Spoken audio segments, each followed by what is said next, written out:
Hey, what's good with y'all?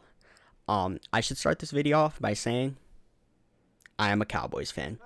Yeah, I know. Let it all out. Anyways, I figured how fun would it be to break down and rate every single Cowboys playoff loss since 2014, which was the first season that I really started watching football at around 7 years old.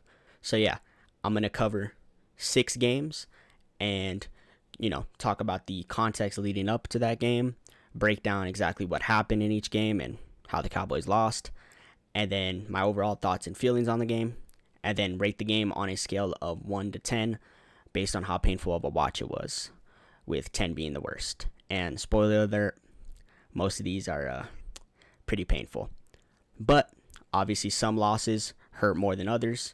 So let's get into it and start with the 2015 divisional round against the Green Bay Packers in Lambeau Field. Going into this game, both the Cowboys and Packers had top 5 offenses and slightly above average defenses. And obviously this was DeMarco Murray's insane Offensive Player of the Year season. He had over 1,800 rushing yards and 13 rushing touchdowns. And this combined with Tony Romo's really solid play despite, obviously being banged up and kind of injured throughout this game, as well as Terrence Williams balling out and having a really nice touchdown in the first half. The Cowboys had all the momentum in this game. We were absolutely controlling this game and led at halftime 14-10, which would have been 17-10 if Dan Bailey, who was usually automatic at this time, had not missed that kick towards the end of the first half. But the Packers were well equipped with the MVP on their side, Aaron Rodgers, who was doing Aaron Rodgers things, making ridiculous throws. Davante Adams, this was his rookie year, and he had one of, if not his best games of the entire season, with 7 catches, 117 yards, and a touchdown. Randall Cobb, Rodgers is one of his main guys, also had 116 yards this game. Unfortunately, as good as DeMarco Murray was playing this game, he would cough up a very costly fumble, which could have been a 50-yard touchdown. If you look at the play, there was a huge gap. He would have hit that. He probably would have been gone, but unfortunately, before he was able to hit that gap, coughed up the fumble, which unfortunately was very costly, shifting the momentum heavily in the Packers' favor. They would score a late touchdown in the second half to go up 26-21.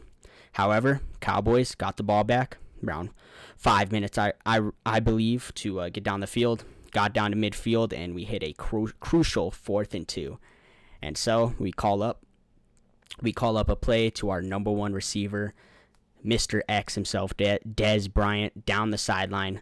Romo hits him in stride, goes up, makes ridiculous catch. We're down at the 1. Everything's looking amazing until Mike McCarthy throws that red challenge flag. And refs look at it. This would be one of the worst, most ridiculous, bogus calls I've ever seen in my life, and it is reversed. It is called not a catch, and he did not survive the contact with the ground, and the call was reversed. Packers would get the ball back, pick up like a first down or 2, and ice the game. And this would absolutely break me. This was the first tragic loss I'd ever felt, and I cried. This was the first game that ever made me cry. I was very emotional, and for all that, for how this game ended with that ridiculous Dez Bryant call, just how well we were playing this game, right? Just Tony Romo, DeMarco Murray, Dez Bryant, Terrence Williams, Jason Witten, like all at the peak of their powers. Actually, Tony Romo actually had a good defense, or at least a solid defense for once in his career. Just for it to end like this in heartbreak fashion, this game is going to get a 9 out of 10 on the pain scale. Going into the 2017 divisional round, we would face off against none other than the Green Bay Packers in a rematch, but this time in our own stadium and with an even better squad, as this was obviously Dak Prescott and Ezekiel Elliott's monster rookie years, and they were paired with a top 5 defense to go along with it. However, the Packers obviously still had Aaron Rodgers, Davante Adams, and Randall Cobb, which still made them a pretty elite offense. And it showed, as Rodgers and Davante Adams would still do their thing and play really well this game. However, Dak Prescott had something to say. In his first playoff game, he would essentially go toe-for-toe with Rodgers. He would play really well. However, This game was a little bit of the inverse of the previous matchup, as the Packers were the ones moving effortlessly down the field and really controlling the game. And with around 2 minutes left in the third quarter, the Packers would be up 28-13. But this is when the Cowboys safety, Jeff Heath, would get a huge interception to shift the momentum in the Cowboys' favor. And the Cowboys would capitalize on this, scoring a touchdown from Jason Witten and then a touchdown from Dez Bryant, plus an awesome 2-point conversion run from Dak Prescott to tie up the game 28-28. The Packers would then drive down and get a 56-yard field goal to go up 31-28, and the Cowboys would respond and tie up the game with a 50-yarder field goal of their own. But this is where I would find out that 35 seconds is just far too much time for Aaron Rodgers, as he would deliver one of the best throws, like point-blank period, I've ever seen with my own two eyes, an absolute laser down the sideline to Jared Cook, which would just get the Packers into field goal range, and Mason Crosby would just curve in a 51-yard field goal to win the game as time expires. And I'm just going to get right into it. I'm not going to sugarcoat it. This is a 10 out of 10 on the pain scale. This is the worst sports loss I've ever felt in my life, and this game made me cry like a baby. I was hysterical. I've never been so upset after a game. I couldn't go to sleep. I was so upset. And I know Cowboys fans say this every year. This has become a trope at this point. But this was genuinely the only time I legitimately thought the Cowboys were going to win the Super Bowl. We were 13-3, number one seed in the NFC. We were one of, if not the favorites, to legitimately go out and win the thing. And we went out in our first playoff game. Just tragic. Like a brutal loss. Brutal loss. And this one, absolutely, like I said, gets a 10 out of 10. So now, with Dak Prescott at the helm, we move into the 2019 divisional round game against the Los Angeles Rams. And going into this, the Cowboys actually kind of had a mid-offense this year and a surprisingly great defense, anchored by key players like DeMarcus Lawrence, Randy Gregory, Leighton Vander Esch, who I miss very dearly, Jalen Smith, Byron Jones, Chidobe Awuzie, and Jeff Heath, all playing really well this season. But they would run into the number one seed Los Angeles Rams, who, despite an average defense, as average as it could be with Aaron Donald, they had a absolute top-tier offense that was ran through Todd Gurley. And going into this game, this was probably the only game that I genuinely kind of not necessarily expected us to lose, but, definitely didn't, felt the worst about, because the Rams were obviously extremely good this year, made the Super Bowl, right? And the Cowboys this season were okay, won 10 games, right, won our division, and then we were coming off a close, gutsy win, hard-fought battle against the Seahawks in the wild card. And so just definitely a game that, we were definitely favored against, and I felt it. And this game, the story of this game will ultimately be horrible rushing defense from the Cowboys, as the Rams would run all over us. C.J. Anderson had a ridiculous game, 123 rushing yards, 2 touchdowns. Todd Gurley had a typical crazy game, 115 yards, and a touchdown. Just the worst run defense I've ever seen. Did not help that Ezekiel Elliott had a very mediocre game, 20 carries for only 47 yards and a touchdown. Michael Gallup, he would kind of break out, have a great game, 6 catches, 119 yards. And Dak Prescott also played pretty well in spite of this. Not the greatest game ever, but definitely played well enough to win. And it was kind of looking like that after the first 2 drives, but the offense would really stall and would not be able to do anything until late in the third quarter, where then down 8, the Cowboys could not convert a crucial 4th and 1. And the Rams would get the ball back. Cowboys defense would continue to give up a bajillion rushing yards, and ultimately Jared Goff would ice the game with a stupid run for a first down.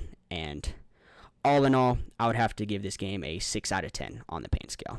Yes, definitely frustrating, right? You never like to lose, but to be honest, this game always felt a little out of reach for the Cowboys, and the Rams were definitely just the better team this year, Still, definitely could have won this game, right? Only lost by 8, one possession game, 30-22, but Rams definitely dominated this game, especially obviously on the ground, and Cowboys were always kind of playing from behind here.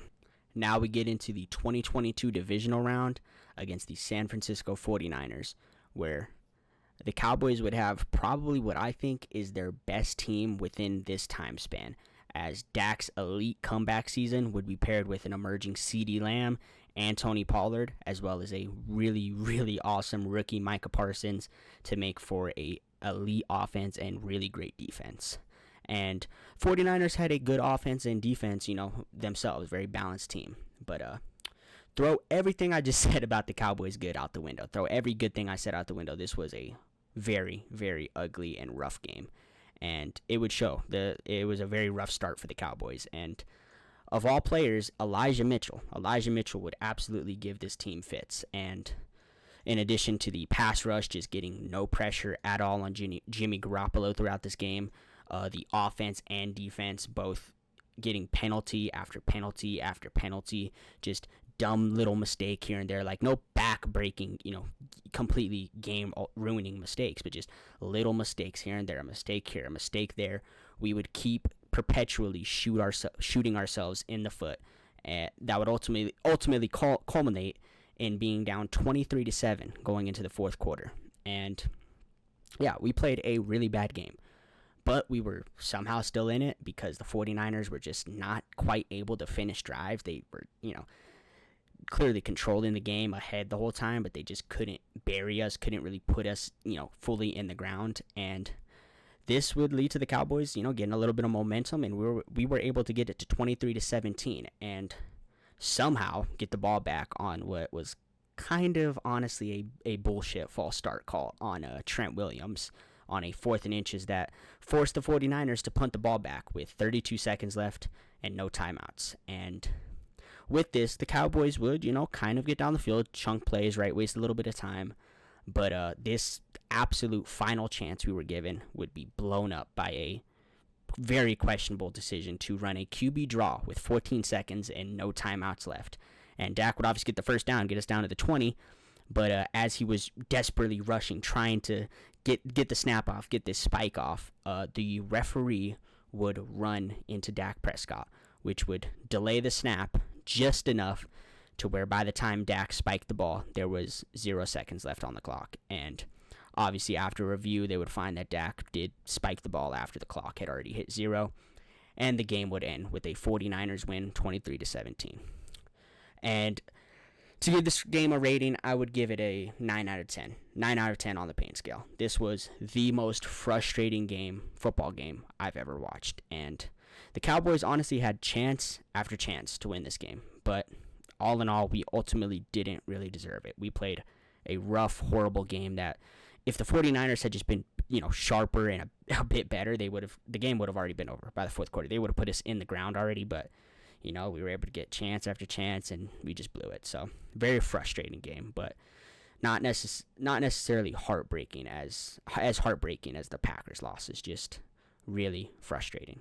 So now we get into the 2023 divisional round, where the Cowboys would face off against, once again, the San Francisco 49ers, but this time in Santa Clara, and with rookie Brock Purdy, who led a pretty elite offense, and alongside Nick Bosa, Fred Warner, Dre Greenlaw, Hufanga, the 49ers would have arguably the best defense in the league.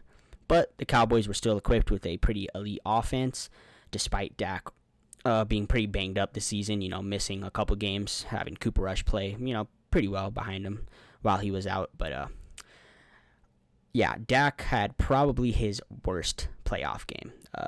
This was not a great game. He had 2 crucial interceptions this game.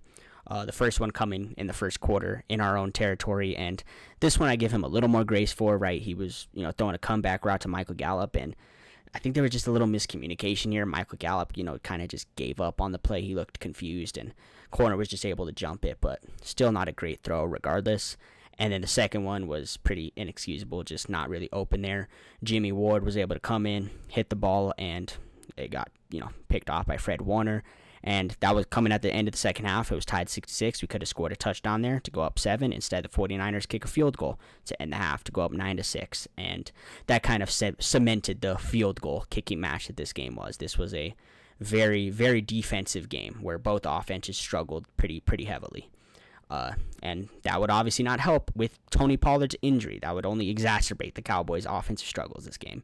CeeDee Lamb, bless his heart, he played as well as he could have. He played very best, tried his absolute hardest to carry. But, yeah, ultimately the Cowboys just were not able to capitalize. You could really easily see the themes of this game of the Cowboys not properly capitalizing on crucial moments over and over again. Little mistakes here and there that would ultimately end up costing them the game. They couldn't, would not be able to capitalize on a crucial punt fumble recovery in the red zone with a touchdown. They would instead settle for another field goal. And towards the end of the game, 49ers would score a touchdown to go up 19-12. And the Cowboys would get, once again, one final drive, one more chance. We would have around 45 seconds with no timeouts and couple chunk plays trying to get down the field, but just burn too much time. By the time we get to midfield, we have one play left, and with one play left, the Cowboys get the brilliant idea to try running Ezekiel Elliott at center. And we all know how that went. He immediately after the snap, the play would get blown up, and the game would end in hilarious fashion with a 49ers win 19-12. All in all, I would give this game a 8 out of 10. 8 out of 10 on the pain scale. We once again had chance after chance to win this game, but just kept blowing it with a pretty bad Dak performance. And the 49ers, just like the Packers, somehow always find a way to beat us. We just can't figure it out. And this game definitely was pretty frustrating to lose back-to-back to the 49ers. Not fun. So now finally we get to the 2024 wildcard game against none other than the Green Bay Packers. This time led by Jordan Love at the helm in his first ever playoff game. And, despite the Packers being good on both sides of the ball, the Cowboys would be the 2 seed this year, securing our third straight 12-5 record, winning the division with, again, a top 5 offense and defense statistically. And throw everything I said out the window, scratch everything I just said. This was a disaster class, point blank period, especially defensively, a defensive disaster class. Let's start with the offense. Dak would throw 2 picks in this game early in the first half. Dak's first pick was not great, honestly, right? It was in our own territory, led directly to a touchdown, but it was honestly a great play. I mean, an incredible play by Jair Alexander. He just made an incredible play on the ball and was able to take it right from Brandon Cooks, I believe. But the second pick was absolutely horrible, unforgivable. That was a terrible read, completely baited by Darnell Savage, who took it the other way, and would obviously put the Packers up 27-0 in the first half. And by this point in the game, I was almost completely checked out. I had lost all hope for this game. We were down 27-0 after that Darnell Savage pick 6. And Jordan Love, just an absolute masterclass from Jordan Love. He looked like a 10-year veteran. I mean, he was a Packers, quarterback playing the Cowboys in the playoffs. So, of course, he played ridiculous. Aaron Jones just kept averaging like 10 yards a carry, just running all over us. Romeo Doubs played like Randy Moss. This game just was unguardable. And like I said, this game was essentially over by halftime.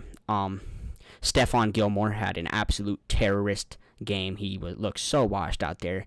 And shout out the guys. Shout out CeeDee Lamb and Jake Ferguson for trying to come back, But essentially, it was just garbage time stat padding. They tried to come back, but this game was really over by halftime. The final score was, in my eyes, 48-16. That was the real final score, but obviously garbage time points in the fourth quarter led to 48-32 loss against the Packers.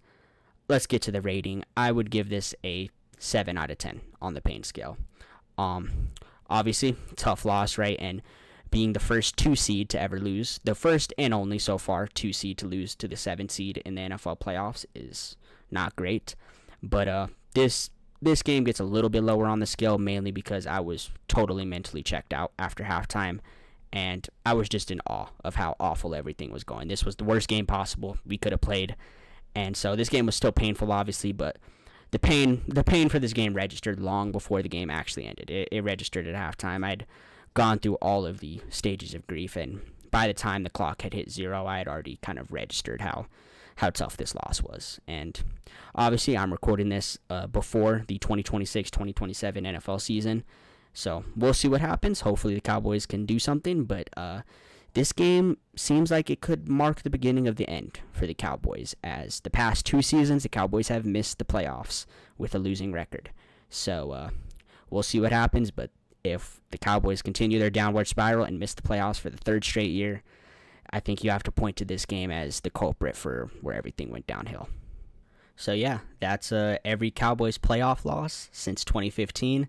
If you're a Cowboys fan, let me know down below how you felt about these games, these specific moments, how bullshit a lot of these games were. If you're not a Cowboys fan, do not laugh. Our suffering is not for your pleasure. And the Cowboys ultimately are going to win the Super Bowl this year, and they're going to make up for every single game and every single thing I covered in this video, and make up for the past 3 decades of pain we've had to go through. That's about all I have. Take care.